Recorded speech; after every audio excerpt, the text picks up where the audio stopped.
అందరికీ నమస్కారం. ఈరోజు మధ్యాహ్నం కొన్ని ప్రచార మాధ్యమాల్లో రాయచోటి నియోజకవర్గాన్ని మదనపల్లి జిల్లాలో కలుపుతారని వార్తలు చూస్తున్నాం. దయచేసి నేను ఒకటే విజ్ఞప్తి చేస్తున్నా రాయచోటి నియోజకవర్గ ప్రజలకు, తప్పకుండా అన్నమయ్య జిల్లా కేంద్రంగా రాయచోటి ఉంటుందని గతంలో మన ముఖ్యమంత్రి గారు మనకు చెప్పడం జరిగింది.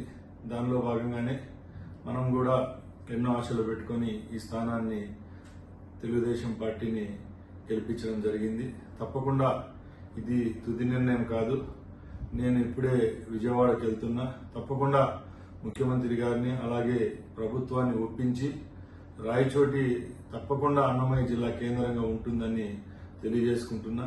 ఎవరు ఎక్కడ అసహనం వ్యక్తం చేయొద్దండి. తప్పకుండా ఇది ప్రజల కోసం పనిచేసే ప్రభుత్వం. 4 పర్యాయాలు ఇక్కడ తెలుగుదేశం పార్టీ గెలవలేదు. ఈసారి మన ప్రభుత్వం మీద అలాగే గౌరవ ముఖ్యమంత్రి చంద్రబాబు నాయుడు గారి మీద నమ్మకంతో ఈ స్థానాన్ని కైవసం చేసుకోవడం జరిగింది. అది మీ అందరికీ తెలుసు. మీరందరూ ఈ ప్రభుత్వం మీద, నా మీద, ముఖ్యమంత్రి గారి మీద పెట్టిన నమ్మకాన్ని ఒమ్ము చేయకుండా తప్పకుండా ఈ నిర్ణయాన్ని వెనక్కు తీసుకునే విధంగా చర్యలు తీసుకుంటాం. అలాగే నేను ఒకటే చెప్తున్నా, ఇది తుది నిర్ణయం కాదు, ఇంకా టైం ఉంది.